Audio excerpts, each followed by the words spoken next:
Uşaqlar, bugün sizin məşğələlərimiz bədii təfəkkür və nitqin inkişafıdır. Mövzumuz isə Azərbaycan xalq nağılıdır. Biz bugün sizinlə Azərbaycan xalq nağılını keçəcəyik. Nağılımızın bir qəhrəmanı var. Amma qəhrəmanı tapmaca formasını sizə deyəcəm, siz də tapacaqsınız. Uşaqlar, o hansı heyvandır ki, səhərlər banlayır? Afərin sizə, düzdür, xoruz. Nağılımızın qəhrəmanı xoruzdur. İndi siz nağıla diqqətlə qulaq asın ki, mən sizə nağıldan suallar verəcəm. Biri varmış, biri yoxmuş. Bir qarı nənə varmış.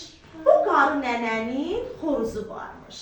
Bir gün xoruz həyətdə eşəndən baxdı, 1 manat qızıl pul tapdı.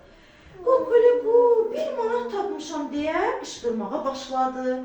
Bunu eşidən padşah əmr etdi ki, pulu xoruzdan alsınlar. Nökərlər xoruzu tutub pulu ondan aldılar.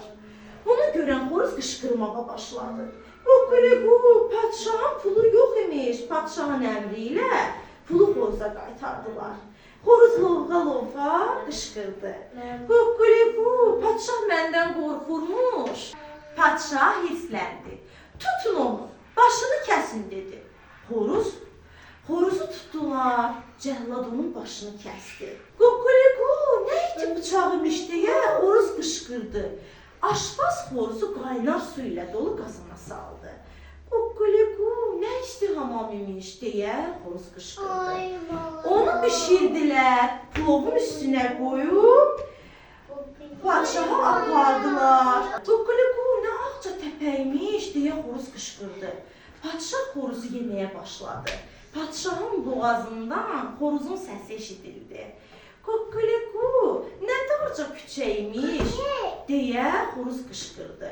Padşah xoruzu yeyib qutaranda qarnında onun səsi gəldi. Padşah bərk hissləndi. Onu sancı tutdu. Görə sonra nə oldu? Ağrıdan dura bilmirdi. Birdən xoruzalın padşahın qarnını yırtıb bayra çıxdı. Ququliqu, padşahın qarnı yırtıldı.